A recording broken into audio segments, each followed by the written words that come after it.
I once again welcome you all to Awakening Classes. JKSSB target batch start हो चुका है और कल हमने फर्स्ट वीडियो डाली थी रिवॉल्ट ऑफ 1857 पे। आज हम सोशो कल्चर रिफॉर्म मूवमेंट्स के बारे में पढ़ेंगे। इस पे 2 लेक्चर्स आएंगे क्योंकि बहुत सारे रिफॉर्म मूवमेंट्स आई थी, तो हम 2 लेक्चर्स में इसको कंक्लूड करेंगे। तो पहले हम देखते हैं ये जो सोशो कल्चर या सोशो रिलीजियस रिफॉर्म मूवमेंट्स थी, इनको क्यों लाया गया, इसका क्या रीज़न था। तो बेसिकली 1800 के बाद अगर हम बात करें और 1900 में भी जो हमारी सोसाइटी थी ना, उसमें बहुत सारी कमियां थी। फॉर एग्जांपल हमारी सोसाइटी में चाइल्ड मैरिज हो जाती थी, ठीक है, बहुत कम एज में बच्चों की मैरिज कर दी जाती थी। हमारी सोसाइटी में अगर मुस्लिम्स में देखें तो पर्दा सिस्टम था, मतलब लड़कियों को बाहर पढ़ाई करने वगैरह नहीं जाने दिया जाता था। फिर हिंदूज में और मुस्लिम्स में भी पॉलीगैमी की परंपरा थी। पॉलीगैमी मतलब जब एक मेल जो है वो एक से ज्यादा वाइफ्स रखते थे, ठीक है, एक से ज्यादा शादियां करते थे। कास्टिज्म बहुत ज्यादा था। जो अपर कास्ट थे जैसे ब्राह्मण्स वगैरह हो गए, तो ये लोअर कास्ट वालों को बहुत निंदक समझते थे, अनटचेबिलिटी वगैरह प्रैक्टिस करते थे। तो ये भी हमारी सोसाइटी में बहुत बहुत सोसाइटी हमारी बहुत डिस्टर्ब थी एट दैट टाइम। सती प्रथा थी। सती प्रथा में क्या होता था कि जब एक कभी मेल मेंबर्स आपके घर का अगर मर जाता है तो उसकी वाइफ उसके साथ ही उस अग्नि में वो भी भस्म हो जाती थी। तो ऐसी कुछ हमारी सोसाइटी में, जो हमारी सोसाइटी बहुत पिछड़ी हुई थी, उस सोसाइटी में इंप्रूवमेंट लाने की जरूरत थी। और यही सभी रीजन, जब कोई चीज एक अपनी एक्सीड कर जाती है ना एक लिमिट को, उसके बाद कुछ ऐसी मूवमेंट्स आना बहुत जरूरी है ताकि सोसाइटी वापस बैलेंस मेंटेन रहे, सोसाइटी इंप्रूव हो सके। तो उसके लिए बहुत सारी रिफॉर्म मूवमेंट्स आई। तो आज भी हम उसी तरह कल की तरह पढ़ेंगे कि कैसे रिफॉर्म मूवमेंट्स आई। उसके लिए हम एमसीक्यूज लेंगे और एमसीक्यूज के बाद क्विक डाइजेस्ट में हम सारा टॉपिक कवर करेंगे, ठीक है। तो मेरा पहला क्वेश्चन है आपके लिए, हु फाउंडेड आत्मीय सभा एंड इन विच ईयर? किसने आत्मीय सभा को बनाया था और किस साल में बनाया था? तो ऑप्शन रविंद्रनाथ टैगोर 1814, राजा राम मोहन राय, ये मोहन है, राजा राम मोहन राय 1814, केशव चंद्र सेन 1828 और आत्माराम पंडुरंग 1828। तो इसका आंसर है राजा राम मोहन राय ने 1814 में आत्मीय सभा की स्थापना की थी, ठीक है। अब देखते हैं, हम सबसे पहले हम राजा राम मोहन राय जी से ही स्टार्ट करते हैं। तो बेसिकली राजा राम मोहन राय जी का जन्म 1772 में हुआ था और इनकी डेथ हुई थी 1833 में। इनको फादर ऑफ इंडियन रिनेसांस भी कहते हैं। रिनेसांस बेसिकली एक वर्ड यूज हुआ था। देखो ये वर्ड कहाँ से आया था। पहले इंग्लैंड में एक रिवाइवल आया था उनकी सोसाइटी में, उनकी सोसाइटी को रिवाइव किया गया था, उनके आर्ट को चेंज किया गया था, लिटरेचर को चेंज किया गया, तो वहां पर एक तरह का रिवाइवल आया था। तो उसी से रिनेसांस वर्ड लाया गया। तो इंडिया में अगर किसी ने रिनेसांस लाया था, इंडिया की सोसाइटी में रिवाइवल लाया था, वो किसने लाया था? राजा राम मोहन राय जी ने।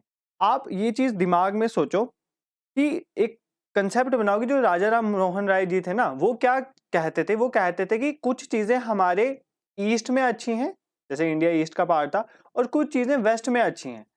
अगर हम इन दोनों का कॉम्बिनेशन ले लेंगे ना, तो हमारी सोसाइटी इंप्रूव हो जाएगी। वो कहते थे कुछ चीजें वेस्ट में बुरी हैं, कुछ ईस्ट में बुरी हैं, हमने उन दोनों चीजों को ठीक करना है। तो मतलब ये थोड़ी मॉडर्न सोच रखते थे। बट हमारी सोसाइटी तब ऑर्थोडॉक्स थी। ऑर्थोडॉक्स सोसाइटी वो होती है जहां पर ट्रेडिशनल पुराने विचार रखे जाते। तो उन्होंने इनके अगेंस्ट जो है, मैं अभी बताऊंगा आपको, ब्रह्म समाज की भी स्थापना की थी। तो राजा राम मोहन राय को फादर ऑफ इंडियन,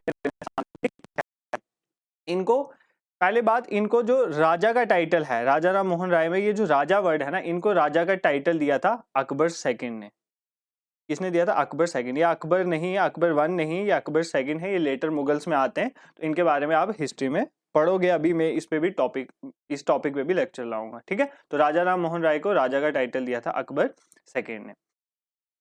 और राजा राम मोहन राय ने जो बुक्स लिखी थी, उनमें उनके जो वर्क हैं, लिटरेरी वर्क, उनमें सबसे पहले है गिफ्ट टू मोनोथिस्ट।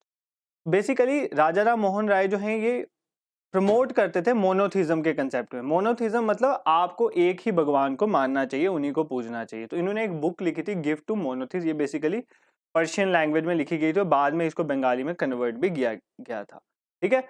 और एक और बुक इन्होंने लिखी थी परसेप्ट्स ऑफ जीसस, ठीक है। इस बुक में ही इन्होंने बताया था कि जो वेस्टर्न कल्चर है ना, ये उन्होंने ये बताया था कि वेस्टर्न कल्चर में भी सब ठीक नहीं है, वेस्टर्न कल्चर में भी बहुत सी कमियां हैं, उनको भी ईस्ट से सीखना चाहिए। तो ये बुक थी इनकी परसेप्ट्स ऑफ जीसस, ठीक है। इन्होंने आत्मीय सभा को बनाया था। आत्मीय सभा को बोलते हैं सोसाइटी ऑफ फ्रेंड्स।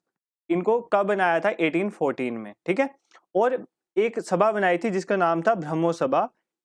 कब बनाई थी? 1828 में, जिसका ही नाम बाद में जाके पड़ा था ब्रह्मो समाज। तो 1828 में राजा राम मोहन राय ने ब्रह्मो सभा बनाई थी, जिसका ही बाद में नाम ब्रह्मो समाज पड़ा, ठीक है। अब ये जो राजा राम मोहन राय जी ने ब्रह्मो समाज बनाया था ना, इन ब्रह्मो समाज किस लिए बनाया था? देखो, हिंदुइज्म को प्यूरिफाई करने के लिए। किसको प्यूरिफाई करने के लिए? हिंदुइज्म में। वो उनका ये मानना था कि हिंदुइज्म में कुछ चीजें हैं जो ठीक नहीं है, उनको ठीक करना है। जैसे मोनोथिज्म के कंसेप्ट को इन्होंने प्रमोट किया था कि भगवान, एक ही भगवान को मानना है, उन्हीं को पूजना है, उन्होंने ये बोला था। और इन्होंने ये बोला था कि आपको ना ऐसी ट्रेडिशनल बातों पे यकीन नहीं कर देना, आपने रीजंस ढूंढने। अगर कोई आपको, आपके एंसेस्टर्स या आपके पेरेंट्स वगैरह जो हैं, पूर्वज, वो कुछ बोल रहे हैं तो उनको बोलो कि उसका रीजंस क्या है। इसीलिए इन्होंने एम्फेसाइज किया था वेदास और उपनिषद्स में। ये ज्यादा मानते थे कि हर एक सिटीजन, हर एक पर्सन को वेदास और उपनिषद्स के बारे में पढ़ना बहुत जरूरी है। तो ये बेसिकली रीजंस पे बोलते थे कि रीजंस पे बिलीव करो, ठीक है। ऑर्थोडॉक्स सोच नहीं होनी चाहिए, ट्रेडिशनल मोनोथिज्म के कंसेप्ट को प्रमोट करते थे। तो बेसिकली ब्रह्मो समाज हिंदुइज्म के अंदर ही एक समाज इन्होंने बनाया था, ताकि हिंदुइज्म में अगर कुछ ड्रॉबैक्स हैं उसको ठीक किया जा सके, ठीक है। इन्होंने एंटी सती के अगेंस्ट स्ट्रगल स्टार्ट की थी 1818 में, और इन्हीं की स्ट्रगल की वजह से 1829 में एक एक्ट पास हुआ था कि सती प्रथा को खत्म किया जाए, ठीक है। 1829 में ये एक्ट पास किया गया था। अब आप मेरे को आंसर दोगे, चलो मैं खुद ही बता देता हूं कि 1829 में कौन लॉर्ड थे एट दैट टाइम। तो उस टाइम थे लॉर्ड इरविन। लॉर्ड इरविन थे, उनके टाइम में ये रेगुलेशन पास हुआ गया था, मतलब एंटी सती, ठीक है। एंटी सती के लिए इसको रेगुलेशन पास किया गया था, ठीक है। इन्होंने डेविड हैरे को भी सपोर्ट किया था कि वो किसकी स्थापना करें? हिंदू कॉलेज की, 1870। तो हिंदू कॉलेज को डेविड हैरे ने फाउंड किया था, बट इनको सपोर्ट किसने किया था? राजा राम मोहन राय ने। इन्होंने कौन से कॉलेज बनाए थे? इन्होंने वेदांता कॉलेज बनाए थे 1825 में। और बेसिकली ना ये वेदास में बहुत ज्यादा रुचि रखते थे और उन्हीं को प्रमोट करते थे, वेदास को बहुत प्रमोट करते थे। तो जब ये मोनोथिज्म का कंसेप्ट लाया, इन्होंने वेदास को प्रमोट करना शुरू किया, मॉडर्न कल्चर लाने की सोच रहे थे, तो बहुत सारे ऑर्थोडॉक्स एलिमेंट थे जो इनके अगेंस्ट खड़े हो गए। जैसे एक राधाकांत देव थे, राधाकांत देव, ये इनके अगेंस्ट खड़े हो गए। इन्होंने इनके अगेंस्ट एक समाज बना दिया। जैसे इन्होंने ब्रह्मो समाज बनाया ना, उन्होंने इनके अगेंस्ट एक सभा बना दी जिसका नाम था धर्म सभा। धर्म सभा एक ऑर्थोडॉक्स सोच रखने, मतलब ट्रेडिशनल सोच रखने वाली सोसाइटी थी, जो इन्होंने इनके अगेंस्ट खड़ी होगी। तो जब आप कुछ एक काम करते हो तो आपके अगेंस्ट भी बहुत से लोग खड़े होते हैं। तो ये राधाकांत देव साहब, इनके अगेंस्ट इन्होंने धर्म सभा की स्थापना की, ठीक है। तो ये सब ब्रह्मो समाज के बारे में हमने पढ़ा, और राजा राम मोहन राय जी के बारे में, ठीक है। अब राजा राम मोहन राय ब्रह्मो समाज से बिलोंग करते थे, और ब्रह्मो समाज में ही उसके बाद कौन आते हैं? दबिंदर नाथ टैगोर। दबिंदर है ये, दबिंदर नाथ टैगोर, ये इंपॉर्टेंट हम पर्सनैलिटी मान सकते हैं ब्रह्मो समाज में ही। ये बेसिकली रविंद्र नाथ टैगोर जी के फादर थे, ठीक है। इन्होंने क्या तत्वबोधिनी सभा बनाई थी 1839 में, ठीक है। इन्होंने तत्वबोधिनी सभा बनाई 1839 में, और ये एक पत्रिका भी निकाली थी, मतलब एक रिटर्न, जो जैसे न्यूज़पेपर हो गया इस तरह से पत्रिका होती है, तो उन्होंने एक पत्रिका निकाली थी जिसका नाम भी सेम था, तत्वबोधिनी पत्रिका, ठीक है। तो ये दो फैक्ट आपने याद रखना है। रविंद्रनाथ टैगोर ये भी ब्रह्मो समाज से बिलोंग करते थे, और 1839 में इन्होंने तत्वबोधिनी सभा को बनाया था, और इन्होंने तत्वबोधिनी पत्रिका भी ये निकाली थी बंगाली में, ठीक है। आपने एक और चीज अपने दिमाग में रखनी है कि अगर आपको पेपर में आ जाए कि ये कौन से आइडियाज को प्रमोट करते, तो ये ब्रह्मो समाज से बिलोंग करते हैं, तो ब्रह्मो समाज के आइडियाज ही प्रमोट करेंगे, मतलब मोनोथिज्म के कंसेप्ट को प्रमोट करेंगे, ये वेदास उपनिषद को प्रमोट करेंगे, ठीक है। उसके बाद थर्ड, केशव चंद्र सेन। देखो, केशव चंद्र सेन जो थे ये भी ब्रह्मो समाज से बिलोंग करते थे। रविंद्रनाथ टैगोर के बाद इनको बनाया गया, और ये बेसिकली इनके टाइम में ना पहले ब्रह्मो समाज ना बंगाल तक ही सीमित था। इनके टाइम में ये बंगाल से बाहर निकला, क्योंकि ये बहुत स्ट्रॉन्ग और इन्फ्लुएंशियल पर्सन थे, इनका बहुत इन्फ्लुएंस था, और ये इनके बहुत स्ट्रॉन्ग व्यूज थे अगेंस्ट कास्ट सिस्टम। ये कास्ट सिस्टम के बहुत अगेंस्ट थे। इन्होंने अपने बेटी की शादी भी लोअर कास्ट में की थी, तो इनका बहुत स्ट्रॉन्ग व्यू था अगेंस्ट कास्ट सिस्टम। तो केशव चंद्र सेन के टाइम पे ही जो ब्रह्मो समाज था, ये बंगाल से बाहर जाके बाकी जगहों में भी पहुंचा, ठीक है। इन्होंने ब्रह्मो समाज ऑफ इंडिया बनाया 1866 में, देखो हुआ क्या, बेसिकली इनके ना थोड़े व्यूज बहुत खतरनाक थे, तो थोड़े ऐसे व्यूज जो थे रविंद्रनाथ टैगोर जी से मिलते नहीं थे। इसकी वजह से ब्रह्मो समाज में एक रिफ्ट आ जाती है, तो ये अपना एक ब्रह्मो समाज ऑफ इंडिया बना देते हैं 1866 में।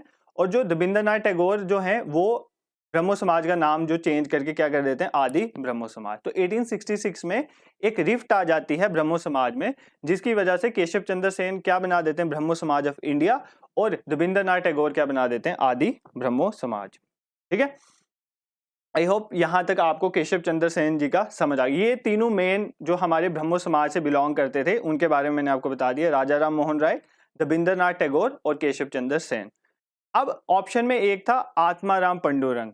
देखो आत्माराम पंडुरंग जी ने प्रार्थना समाज को बनाया था, कहां पे, बॉम्बे में 1867 में। टाइमलाइन समझो, देखो ये केशव चंद्र सेन के टाइम के साथ मिलता है ना 1867। तो मैंने आपको बोला था केशव चंद्र सेन की वजह से ही ब्रह्मो समाज बंगाल से बाहर गया था। तो इन्हीं ने, केशव चंद्र सेन जी ने ही प्रार्थना समाज की फॉर्मेशन के लिए आत्माराम पंडुरंग जी को इंस्पायर किया था, और इन्होंने क्या बनाया था, प्रार्थना समाज। ये भी ब्रह्मो समाज से मिलता था, बट इसमें एक डिफरेंस ये था कि ये ज्यादातर रिफॉर्म्स लाते थे सोसाइटी में। ये रिलीजन के पर्सपेक्टिव से ज्यादा नहीं थे, ये ज्यादातर सोसाइटी में रिफॉर्म्स लाने के लिए ही माने जाते थे। ठीक है, और इसी प्रार्थना समाज को बाद में एमजी रनाडे ने भी ज्वाइन किया था 1870 में। हम एमजी रनाडे जी के बारे में देखेंगे जब इंडियन नेशनल कांग्रेस की फॉर्मेशन होगी ना, उसमें जो मॉडरेट इनिशियल जो लीडर्स थे उनमें एमजी रनाडे जी का बहुत इंपॉर्टेंट रोल था, तो इनके बारे में हम देखेंगे। आई होप यहां तक आपको क्लियर हुआ होगा। ठीक है, एक और फैक्ट मैं आपको यहां पे बता देता हूं कि ये जो ब्रह्मो समाज बना था ना 1866 में, केशव चंद्र सेन ने बनाया था, ये आगे जाके वापस टूट गया था। कौन से वाला, ब्रह्मो समाज of India by Keshav Chandra Sen. इन्होंने जो समाज बनाया था ये आगे जाके वापस टूट गया था, क्योंकि इन्हीं के कुछ फॉलोअर्स जो थे वो अलग हो गए थे, और उन्होंने बनाया था साधारण ब्रह्मो समाज। क्या बनाया था, साधारण ब्रह्मो समाज, ब्रह्मो समाज। ठीक है, तो देखो ब्रह्मो समाज का समझो, इनिशियली ब्रह्मो समाज बना 1829 में। ठीक है, ब्रह्मो समाज जब बन जाता है उसके बाद 1828 में ब्रह्मो समाज बन जाता है, ब्रह्मो सभा का ही नाम था। उसके बाद क्या होता है कि रविंद्रनाथ टैगोर जी आते हैं, वो संभालते हैं, बट केशव चंद्र सेन के अंडर ये टूट जाता है ब्रह्मो समाज ऑफ इंडिया, और टैगोर जी क्या नाम रख दे, आदि ब्रह्मो समाज। और बाद में ये जो ब्रह्मो समाज ऑफ इंडिया था केशव चंद्र सेन, ये वापिस टूट जाता है, उसका नाम पड़ जाता है साधारण ब्रह्मो समाज। और इसके अंडर भी लीडर थे, जैसे आनंद मोहन बोस जी थे, शिव चंद्र देव थे, उमेश चंद्र दत्त, बहुत से लीडर थे। आपको इन डेप्थ नहीं जाना, आपको यहां तक देखना है, इतना डीप नहीं जाना। अब ये था ब्रह्मो समाज और प्रार्थना समाज, हमने ये दोनों कवर कर लिया है। ठीक है, अब हमारा नेक्स्ट है, सेकंड क्वेश्चन है, गुलामगिरी लिटरेरी वर्क। गुलामगिरी कोई वर्क है, मतलब कोई बुक बोल सकते हैं हम कोई, वो किस सोशल रिफॉर्मर से बिलोंग करते, वो किसने लिखी थी गुलामगिरी। ठीक है, क्या वो ज्योतिबा फुले थे, क्या वो बाल शास्त्री जंबेकर थे, हेनरी विवान डिरोजियो थे, या ईश्वर चंद्र विद्यासागर थे। ठीक है, तो इसका आंसर है ज्योतिबा फुले। तो ज्योतिबा फुले जी ने बुक लिखी थी जिसका नाम था गुलामगिरी। ठीक है, अब हम ज्योतिबा फुले जी के बारे में पढ़ेंगे। ज्योतिबा फुले जी जो थे वो माली कम्युनिटी से बिलोंग करते थे, ये एक लोअर कास्ट में माने जाते हैं, और इन्होंने अगेंस्ट अपर कास्ट बहुत प्रोटेस्ट किए। ठीक है, सोसाइटी में रिफॉर्म लाने की कोशिश की अगेंस्ट अपर कास्ट। तो अपर कास्ट के अगेंस्ट इन्होंने बहुत रिफॉर्म्स लाने की कोशिश की थी। ठीक है, सॉरी फॉर दिस।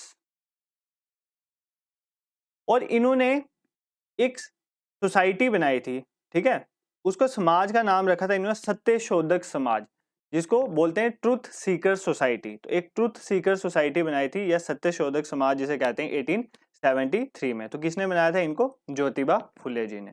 और ये बेसिकली किसके अगेंस्ट वर्क करते थे, अपर कास्ट जो थी ब्राह्मण्स, उनके अगेंस्ट, क्योंकि उस टाइम ब्राह्मण के दिमाग में ऐसा कंसेप्ट था कि हम सबसे बड़े हैं तो ये छोटी कास्ट वाले हैं वगैरह, बहुत मतलब गलत कंसेप्ट था उनके दिमाग में। तो उनके अगेंस्ट इन्होंने ये समाज बनाया था।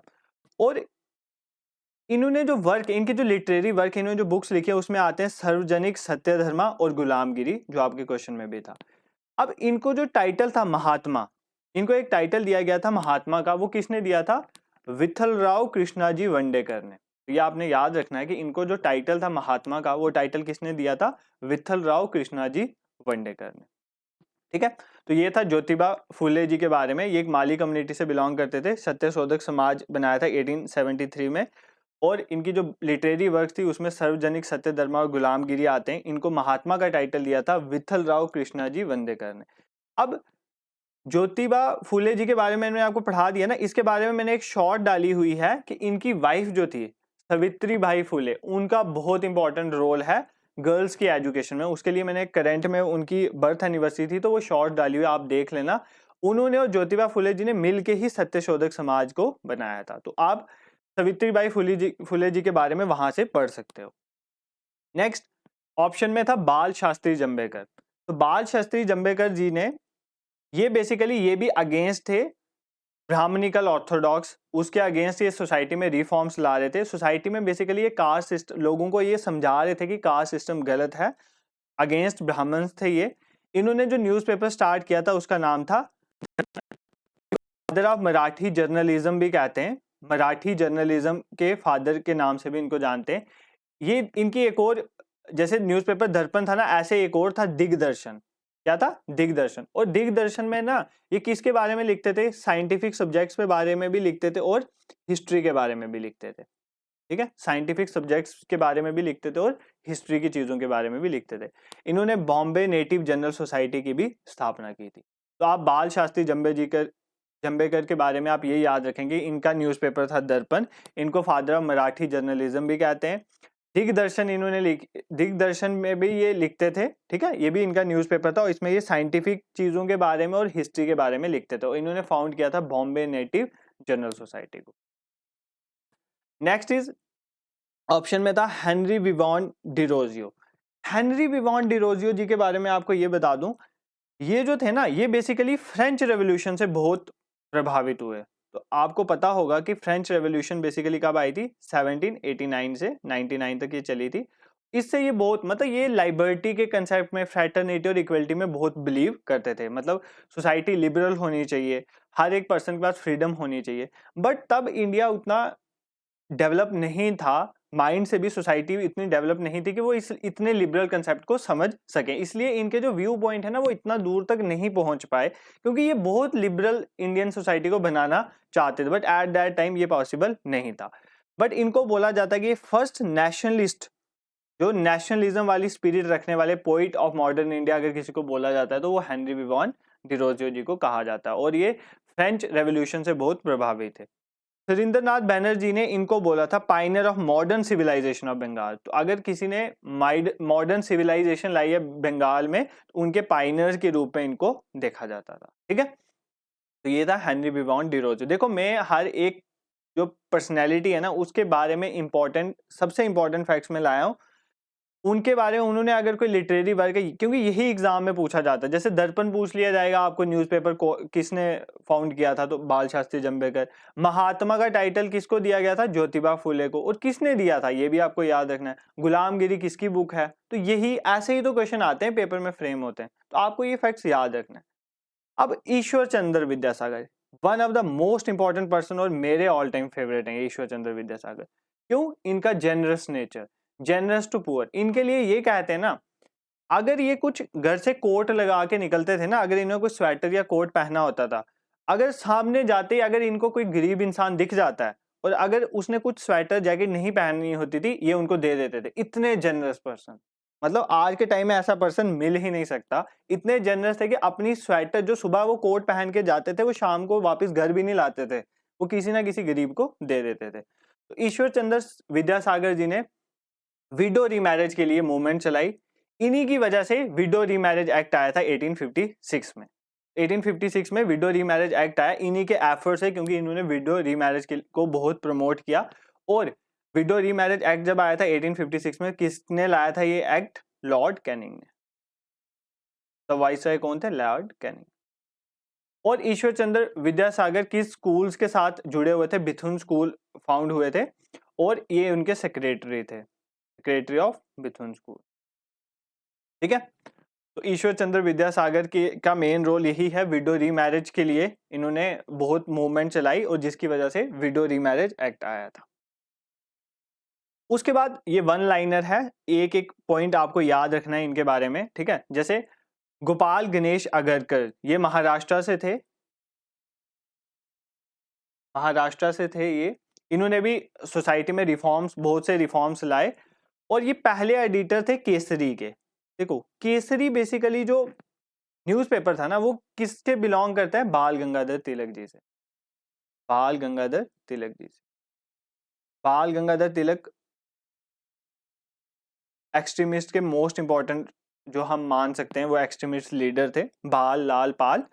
तो उधर हम पढ़ेंगे। इनका जो केसरी जो न्यूज़पेपर था उसके पहले एडिटर जो थे वो गोपाल कृष्ण गणेश अगरकर जी थे, और इन्होंने अपना जो न्यूज़पेपर स्टार्ट किया था, जो मैगजीन वगैरह स्टार्ट की थी, उसका नाम था सुधारक। तो ये दो फैक्ट आपने गोपाल गणेश अगरकर जी के बारे में याद रखने। पहले एडिटर थे केसरी के। केसरी किसका न्यूज़पेपर था, बाल गंगाधर तिलक जी का, और इन्होंने सुधारक जो है वो न्यूज़पेपर स्टार्ट किया था, ठीक है। अब ये देखो, ये है गोपाल गणेश अगरकर, और ये है गोपाल कृष्ण गोखले, इनको जी के गोखले भी कहते हैं। तो इनका भी बहुत इंपॉर्टेंट रोल होगा आगे इंडियन नेशनल कांग्रेस में। ये one of the starting leaders थे इंडियन नेशनल कांग्रेस के, मॉडरेट्स में आते थे। मैं आपको बताऊंगा जब मैं आईएनसी पढ़ाऊंगा कि मॉडरेट्स और एक्सट्रीमिस्ट में क्या फर्क था, इनकी क्या आइडियोलॉजीज थी। तो गोपाल कृष्ण गोखले जी ने सर्वेंट ऑफ इंडियन सोसाइटी को फाउंड किया था विद एमजी रनाडे। देखो एमजी रनाडे भी मॉडरेट्स के लीडर हैं, और जी के गोखले भी मॉडरेट्स के लीडर हैं। तो इन दोनों को ने मिलके जो है सर्वेंट ऑफ इंडियन सोसाइटी को फाउंड किया था, ठीक है। ये आप फैक्ट याद रख सकते हैं। तो ये जो जी के गोखले हैं ना, ये बहुत इंपॉर्टेंट है। ये इनको महात्मा गांधी जी अपना पॉलिटिकल लीडर भी समझते थे, जी के गोखले को। तो ये फैक्ट भी आप याद रखना, महात्मा गांधी के पॉलिटिकल लीडर भी माने जाते हैं। फिर नारायण मल्हर जोशी, नारायण मल्हर जोशी ये भी जो थे, इन्होंने ना बहुत इंपॉर्टेंट रोल प्ले किया एजुकेशन के फील्ड में। एजुकेशन फील्ड में कैसे, इन्होंने बहुत सारे स्कूल्स ओपन करवाए, ठीक है, लाइब्रेरीज ओपन करवाई बच्चों के पढ़ने के लिए, ठीक है, कोऑपरेटिव सोसाइटीज ओपन करवाई। इन्होंने बहुत इंपॉर्टेंट, मतलब बहुत रिफॉर्म्स लाए सोसाइटीज में, ठीक है। इन्होंने स्थापना की थी सोशल सर्विस लीग। तो नाम से ही पता चल रहा है सोशल सर्विस को ही प्रमोट किया इन्होंने, स्कूल्स, लाइब्रेरीज, कोऑपरेटिव सोसाइटीज वगैरह। और सेकंड और मोस्ट इंपॉर्टेंट थिंग इनका ये है, इन्होंने all India trade union Congress को बनाया, all India trade union Congress को बनाया 1920s में, ठीक है। ट्रेड यूनियन जो होती है उनकी कांग्रेस जो ऑल इंडिया बनाई थी, इन्होंने बनाई थी 1920s में। तो आप नारायण मल्हार जोशी जी का नाम याद रख सकते हैं। Next is Gopal Hari Deshmukh. गोपाल हरि देशमुख ये भी महाराष्ट्र से बिलोंग करते थे, महाराष्ट्र से। और इन्होंने जो है, ये भी सोशल रिफॉर्मर थे। इन्होंने एक वीकली स्टार्ट किया था, वीकली न्यूज़पेपर, जिसका नाम था हितेचू, हितेचू नाम का। और ये प्रभाकर जो एक वीकली था, ये भी वीकली था। इन्होंने स्टार्ट हितेचू किया था, प्रभाकर ने किया था। प्रभाकर एक वीकली जो न्यूज़पेपर है उसमें ये लिखते होते थे, किस नाम से लिख, पेन नेम होता है, आप किस नाम से लिखते हो, ठीक है। तो पेन नेम, किस पेन नेम से लिखते थे, लोकाहितवादा, लोकाहितवादा नाम से लिखते थे। तो किस में लिखते थे, एक वीकली प्रभाकर में लिखते। और स्टार्ट कौन सी की थी, वीकली हितेचू। ऐसे ये और भी एसोसिएटेड थे डिफरेंट, जैसे ज्ञान प्रकाश एक थी न्यूज़पेपर, उनके साथ भी ये एसोसिएटेड थे। ज्ञान प्रकाश, एक इंदु प्रकाश थी, इसके साथ भी एसोसिएट, एक लोकहितवादी थी, उसके साथ भी एसोसिएटेड थे। तो मेन ये है कि ये पेन नेम लोकहितवादा से लिखते थे प्रभाकर में, और इन्होंने खुद कौन सी स्टार्ट की थी, एक वीकली हितेचू। तो आज के लिए मैंने इतना ही फैक्ट डाला क्योंकि बहुत हो जाता तो एक्सेस में हो जाता, और ये बहुत सारी फैक्चुअल डेटा आपको याद रखना है। तो इसीलिए मैं इसके लिए 2 लेक्चर ला रहा हूँ, एक लेक्चर कल आएगा। तो कल वाले लेक्चर में इसको पूरा कंक्लूड कर लिया जाएगा, ठीक है। तो आई होप आपको कल का लेक्चर जो है वो भी पसंद आया होगा, आज का भी। अगर आपको इस मेथड को चेंज करना है, किसी और मेथड से आप पढ़ना चाहते हो, तो आप वो भी बता सकते हो, हमारे साथ शेयर कर सकते हो। ये मेथड लाने का मेनली रीजन ये है क्योंकि सिलेबस बहुत वास्ट है। अगर ऐसे हिस्ट्री स्टार्ट करेंगे तो काफी टाइम लगेगा। पॉलिटी की लेक्चर सीरीज तो बेसिक से स्टार्ट करी है, यहाँ पर हम एक टॉपिक उठाएंगे और उसको इन डेप्थ जो है पूरे paper oriented with MCQ solve करने की कोशिश करेंगे। तो बाकी आप हमारे चैनल को नए हैं तो चैनल को सब्सक्राइब करें, और अगर आपको कंटेंट अच्छा लग रहा है तो इसको शेयर करें और भी स्टूडेंट के साथ जो कम्पिटिटिव की प्रिपरेशन कर रहे हैं। तो हमारा टेलीग्राम चैनल है जिसका लिंक डिस्क्रिप्शन में है, आप ज्वाइन कर सकते हैं। वहाँ पर डेली क्विज होता है, और इधर की जितनी भी पीडीएफ्स होती हैं टॉपिक के रिलेटेड वो वहीं पर शेयर की जाती हैं। ठीक है, थैंक यू सो मच।